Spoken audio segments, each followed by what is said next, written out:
От площада пред паметника на незнайния войн. Церемонията вече е в ход. Президентът Георги Първанов беше посрещнат от полковник Ставрев, началника на Националната гвардейска част. Господин президент на Република България и върховен главнокомандващ въоръжените сили, почетния караул за участие в акта по предаване на поста държавен глава на Република България е построен началник на караула подполковник Иванов.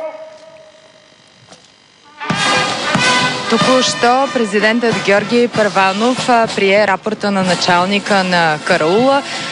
След като приеме рапорта на началника на караула, както е по протокол, Първанов ще се поклони пред националното знаме, ще обходи строя и ще поздрави почетния караул. Тази церемония се изпълнява при смяната на президентите през последното десетилетие. Подобна е била и преди 5 години, само че тогава Първанов е поемал втория си мандат. В момента виждате поклона на Георги Първанов пред националния трибаграник. Днес, освен че имаме смяна и на президенти, новото тази година е, че заради кризата представителните части на различните видове войски, сухопътни, военно-въздушни и военно-морски, пред които в момента Георги Първанов преминава, са представени само от гвардейци, облечени в съответните униформи. Церемонията, такава каквато виждате, не е описана в нито един нормативен документ. Националната гвардейска част е разработила тази церемония. Тържествен е моментът за мнозина, за новия президент, за събралите се хора, но и за някои от самите гвардейци. За някои от тях това е първата церемония по смяната на президентите, в която те участват. 250 души, оформени в 4 блока, участват в днешната официална церемония. След секунди Георги Първанов ще поздрави строя за последно. Докато тук тече церемонията, на позиция е и батареята в Борисовата градина.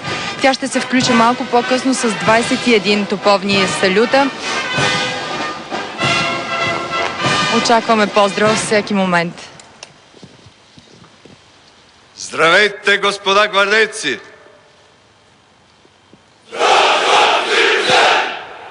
Отлично отговаряте!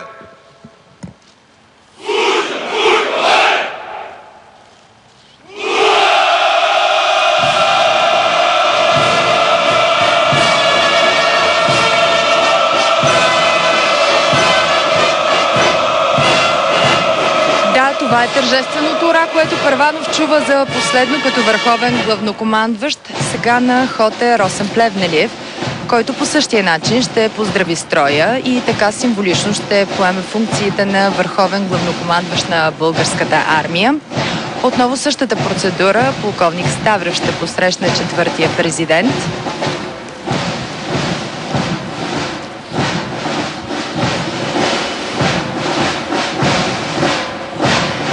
И Росен Плевнелиев, както видяхте, по подобие на Георги Първанов, всеки момент за първи път ще приеме рапорта на началника на караула. Караул! Прино! Зи! Свободно!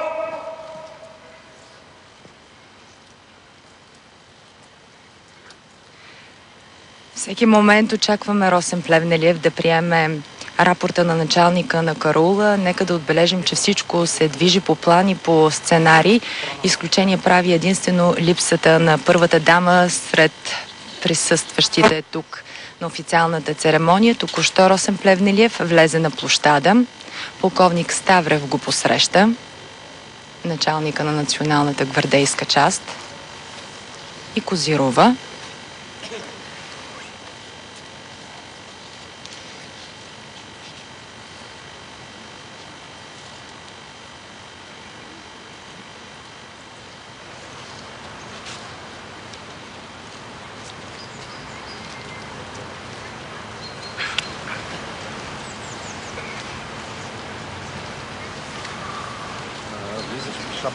Немалко хора стават свидетели на живо на това, което се случва пред катедралния храм Александър Невски.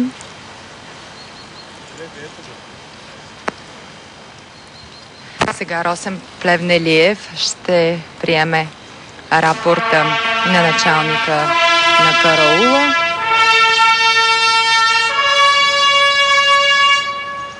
Крал! Мирно!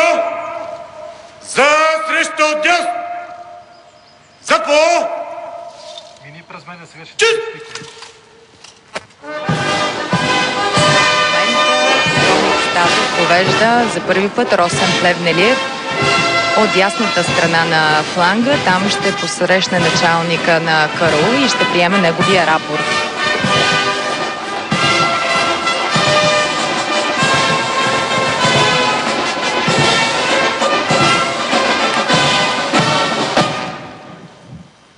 Господин президент на Република България и върховен главнокомандващ въоръжените сили, почетния караул за участие в акта по приемане на поста държавен глава на Република България е построен началник на караула подполковник Иванов. Се поклони пред националния трибаграник и приеме строя. Плевнелиев ще застане рамо до президента Първанов пред строя.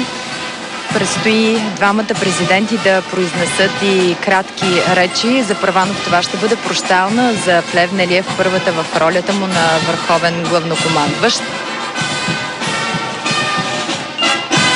Плевнелиев вече се движи по червения килим. Интересно е да се спомене, че най-тържествената част от церемонията са военните салюти, които ще чуете след броени минути. Ето и поклона на Росен Плевнелиев пред националното знаме. Военните салюти са 21. Интересна е историята на тези салюти. Датират още от 14 век. Тогава по традиция, когато военен кораб навлиза в пристанището, са оттеквали салюти, но 7 салюта са отговаряли и сухопътните войски от брега. За първи път у нас те са оттекнали през 1879 година във Велико Търново при посещението на Батенберг. Но всичко това ще можете да видите и чуете след малко. Сега предстои Росен Плевнелиев да поздрави строя, а след това да чуем и неговото първо обращение пред представителните части на българската армия. В момента тържествено Плевнелиев обхожда строя по цялата му дължина, 65 метра, приблизително 65 крачки. За сега участниците в подредените 4 блока са само гвардейци. Може би чувате и аплодисментите, с които е посрещнат Росен Плевнелиев от събралите се тук граждани. По думите на началника на националната гвардейска част, нищо чудно при следващата церемония след 5 години сред тези момчета да има и момичета. След броени секунди Росен Плевнелиев за първи път ще поздрави строя.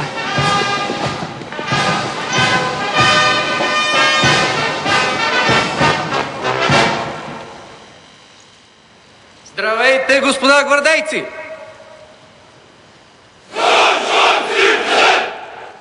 Отлично отговаряте!